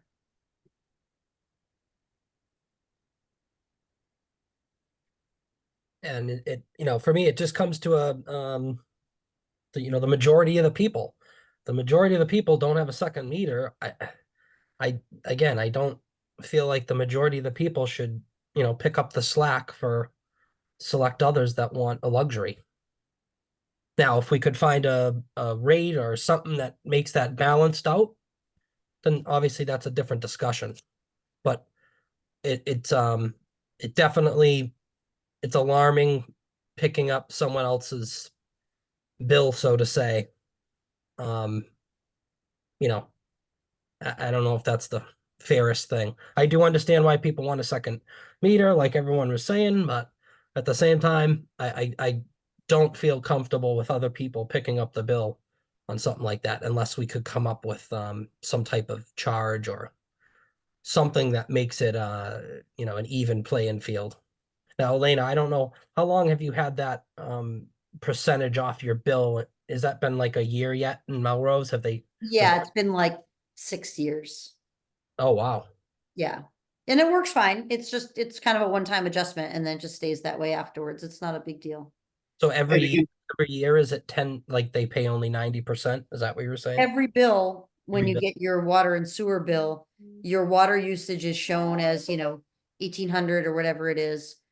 And then your sewer would be 10% less than that. And have they found that to be pretty even, you think, over the past 6 years, you think? I think it's not gonna be even, but it's gonna give a little relief to those people who aren't getting irrigation meters. To recognize that, like, well, you're also, using your hose and using your sprinkler a little bit. You're also doing stuff with outdoor water. So the second meter people aren't the only people getting a benefit from not paying sewer. Right. and is this everybody's bill or just those that go to a certain tier? Everybody's bill, their sewer gets charged as 90% of their water use, unless you have an irrigation meter, in which case you're charged 100%. Because Gotcha. the assumption is that all your outdoor water use is going through your irrigation meter, so you don't need that 10% adjustment. Gotcha. And as you said, that Melrose did it from the beginning, so that's the other advantage. We've had irrigation meters longer than the 6 years or so that we've been doing this, but Yeah. we did this, we had a new consultant where we were revamping a lot of things about our enterprise funds, and so we did this all at once with a whole bunch of changes. We went from 3 tiers to 2 tiers, and we hadn't had reserves before. So we had a lot of changes at once. So it just kind of, people didn't really care. In fact, I don't remember anyone asking us other than when we presented it to council. Yeah, I mean, again, I wouldn't want to make this overly complex. And at the end of the day, it's a net zero. I mean, unless we see, and I don't know when we look at implementing this anyway, if we have enough overage where maybe we can take a little off to appease those that are asking for this, maybe, and then that way others aren't picking it up, because I agree, others shouldn't pay for, the rest of the town shouldn't pay for those that have irrigation, but I don't know if there's a way to give them a little discount if things go well. I mean, I'd say right now we're projecting negative, so we're not doing it now, but if we have a year where we're up 800,000, then maybe it's something we can entertain when we have some positive. Again, I'm just trying to think of how to do this fairly. I So think playing devil's advocate, if I was somebody who did lots of outdoor watering, I would say that you're not paying for my usage. I've been paying for your sewer usage for years. Yeah, right, right. And guys, so in full transparency, I have an irrigation and I do have a massive water bill in the summer. But again, it's not about me, right? I'm thinking about the town. So yeah, I mean, I know over the summer, I'm paying about $2,000 a quarter. So my water bill's pretty high. Do you think you would put in an irrigation meter if you had the choice? Absolutely. Good answer.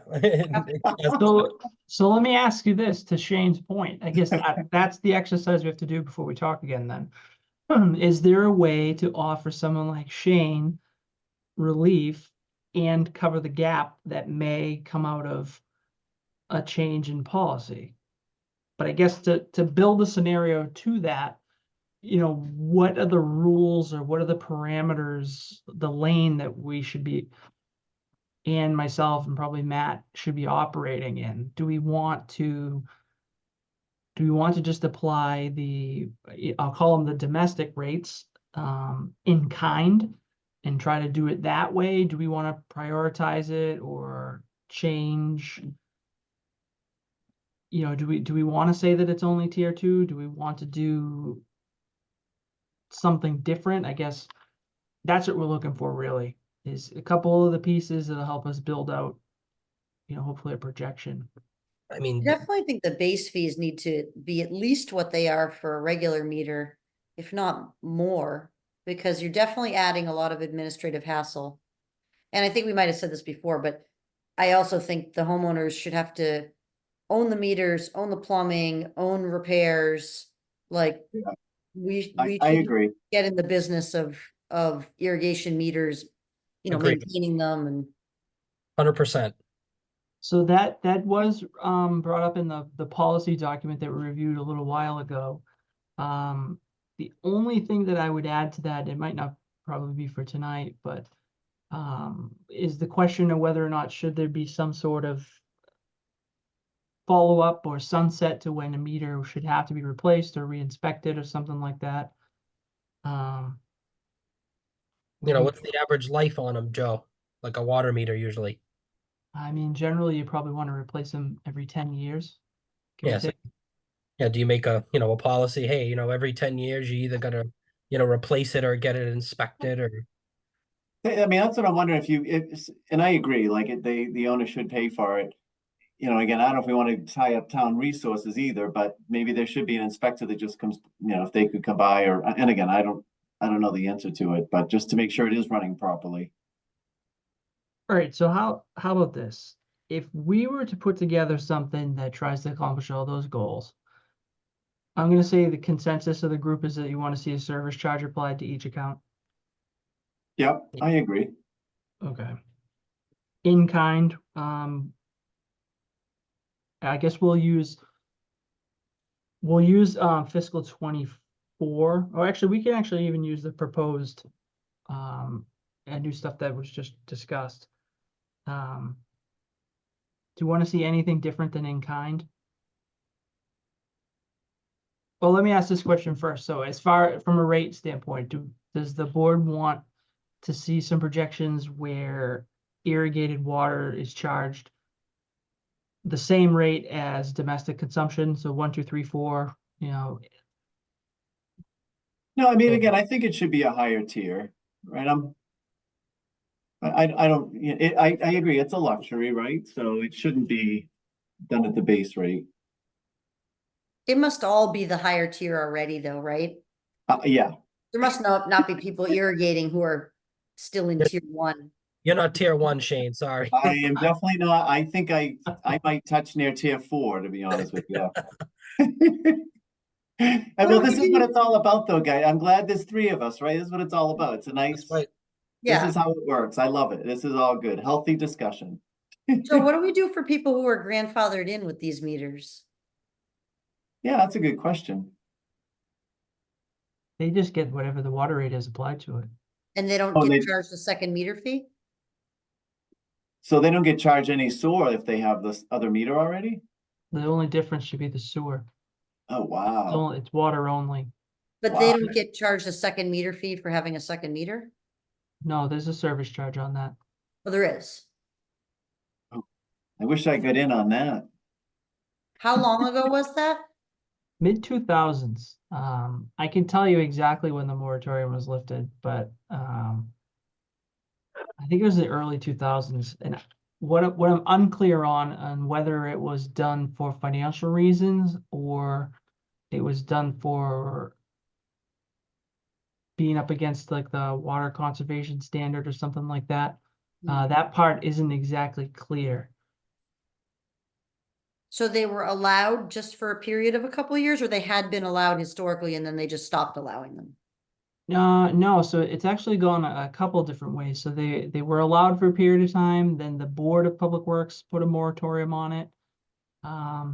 Ultimately, around the time of the charter change, which I think was 96 or 97, that duty defaulted to the Board of Selectmen at the time, who reversed the moratorium. Then some time went on and then it was put back on, I think in 2002. Okay. And how many grandfathered accounts do we have? That's an N question, maybe 100, not too many. So at the time when that was going on, even to be eligible, you had to have your own separate irrigation service. Hmm. Wow, It's not okay. 7 o'clock. It's 6:50. My Alexa is talking. Oh, I was wondering who that was. There we Yeah. go. Oh no, I just said her name. Now she's gonna be listening too. There you go. Yeah, so, and for the record, I'm not one of those 100. We came here in 2009, so we were after all that. Now, excuse me, so the last moratorium on this, I just pulled up the memo from last year. It was put in July 2009. Oh, I just missed it. I just missed it. And at that point in time, it was based on operational costs, legal connections, conservation, and the impact to the sewer rate throughout the customer base. Sure. And then previous to that, there've been 15 other times where it's been debated just like this. Whether it at the Board of Public Works, Advisory Board level, or Town Council, Board of Selectmen level. I feel like we've talked about it almost every year. Yeah. I mean, Maybe- so so here's a thought, and I don't know how this would fly, but I also don't think it's fair, I guess, for those accounts that have it hooked up, they're not paying any sewer. They should probably pay some sewer.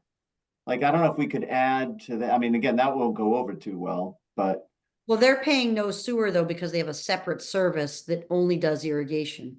Correct. So they get one home would get two bills. They'd get, your domestic home right. activity bill and then something else, for everything outside. Tomorrow. There will be Yeah, so if they have a garden or whatever, or fill a pool, they can just use that one and no sewer. Yeah, I'm just wondering, yeah, again, it wouldn't go over well, but yeah, I'm just thinking of a way to charge that, but I think, Random question, Joe. When they sell the house, what happens? Does that carry over? so that would be something we'd have to put into the policy, I'm but saying now, like even those grandfathered accounts, like if their house sells and someone else buys it, what is that?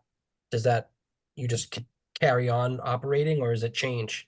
no, I'd have to go back and look. I couldn't even tell you if we've run into that.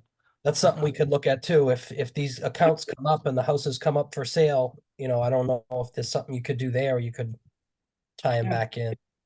I think Anne was nodding that it carries over. Is that Oh, what you were? sorry. Oh, she said correct. Correct. We've had very few that have sold, though. A lot of them are on long-term properties, but yes, they have moved on to the new owner. Okay. And I believe used as a selling point. Hmm. of course, I'm sure good real estate agent would. yeah. All right, so for the sake of Matt's, evening, I guess I think we have enough to take a shot at this and see kind of where we land, and then maybe everybody's feelings will change, maybe they won't, but at least we've gone through the exercise and leveled up from the analysis that we've done before. But what we'll do is we will come up with something that takes into consideration the impact to the sewer. And then we'll try to build out an irrigation rate plan with a base fee. My notes in front of me say that it should or should not be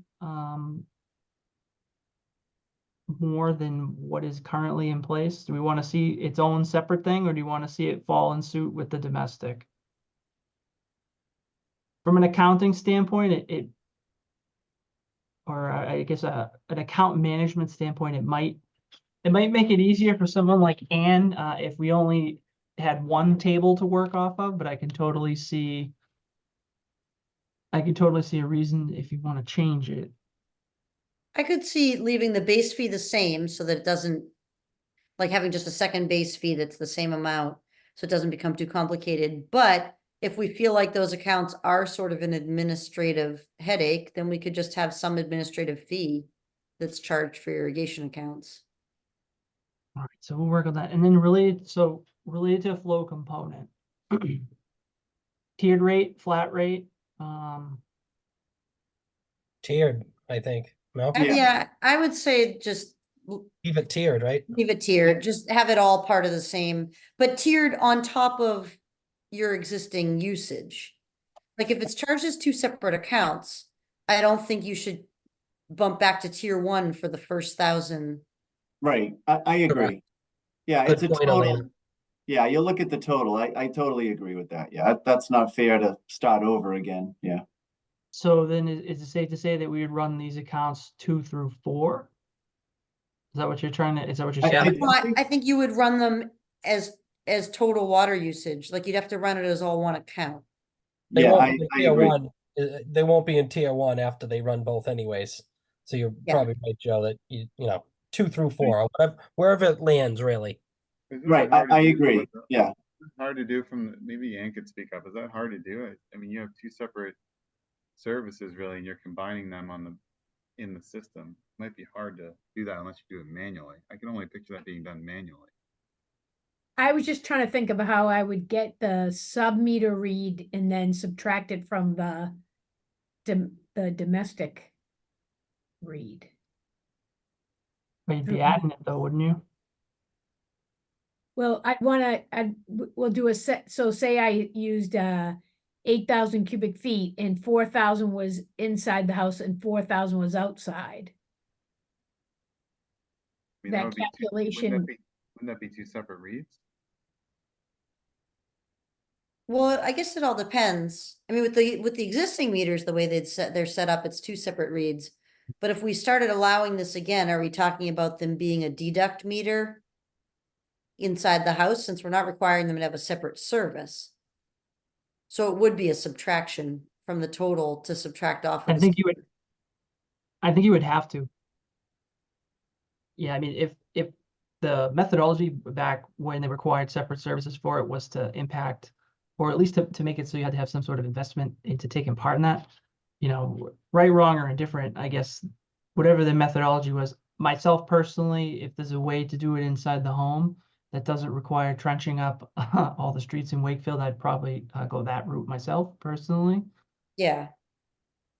Well, the other question then is, like, if we're kind of moving in this direction, or even if we aren't moving in this direction, should the people who have irrigation services right now, should it start being calculated as added on to their domestic? Because it seems crazy that they're going back down to tier one for the first 1,000 on their irrigation only, when they've already spent maybe 2,500 of usage in their house.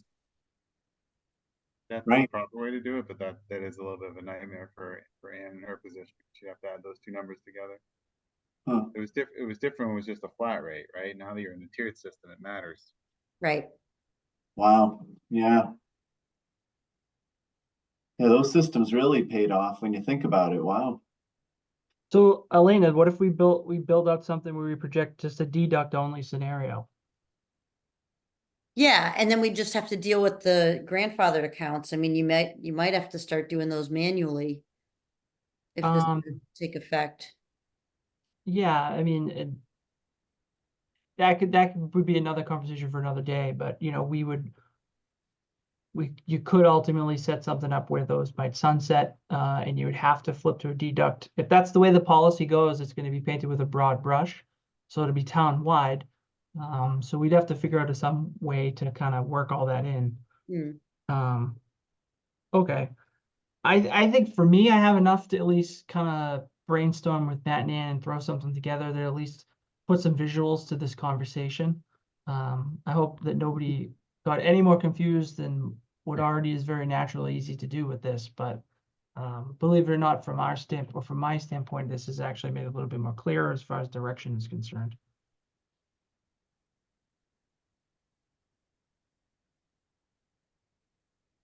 That's good conversation too. I know it's it's a Yeah. topic that probably comes up a lot in your office, Joe and Ann all the time and asking. So I think it's important, we revisit this again and certainly examine all scenarios and then come up with, what we think the best route to go with is. Yeah, so we've gone, part of the way, at least historically, we've said, any change in this will impact the sewer, and then we started to answer, this is how, and this is Actual. where it might land. This is just the next layer into that conversation to say, as best as this, educated guess scenario could be, here is what the assumption might look like, might not look like, but at least give you as holistic of a picture as you can generate for something that's imperfect as this is. Right. All right, so when we go to the next meeting, we'll have a little bit more to compound into this, so that should be good. Anyone else have any comments or questions on this? I think my only question is, or comment, I guess, is when you do present the information at the next meeting, if you could figure out like maybe sort of phasing in over time, like let's say 50 people do it in the first year, and then by the second year, 100 people have done it. When you look at that impact, it's great to look at it as the total, 123,000 or whatever, but what is the actual impact per customer to the rest of us who are, who are having to pay more on sewer? Because if it's 123,000, that sounds like a lot, but if it's, if it's $5 a year for me, and it seems like a more fair system, I'm gonna be like, whatever, I'll just pay it. Yeah, we can work to show that kind of how the way those summary slides project. So, but on a customer basis, sure.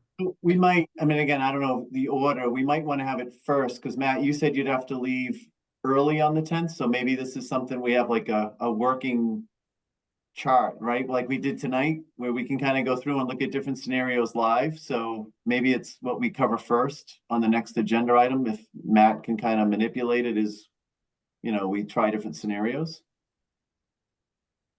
I may have a meeting that night. I don't know yet. It's not official. okay. No. But if I do, I might, and I don't even know when it starts yet. I just might need to cut out a little quicker than Okay. usual. I guess my point, you're the Excel whiz I'm gathering on this call. So I guess when we discuss this, we should try and work it around your schedule. I think that's all. Yeah, sounds good. All right, so we got a little homework to do, and we'll get that out sooner than later.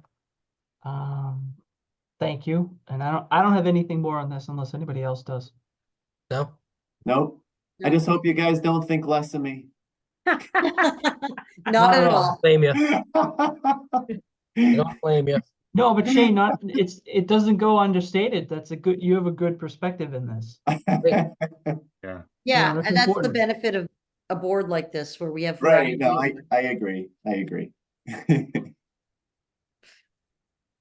Well, if no one else has anything to say, I guess I'll entertain a motion to adjourn. So moved. Yep, so All in moved. favor? Aye. Aye. Aye. Thanks, guys. Motion carries. All right.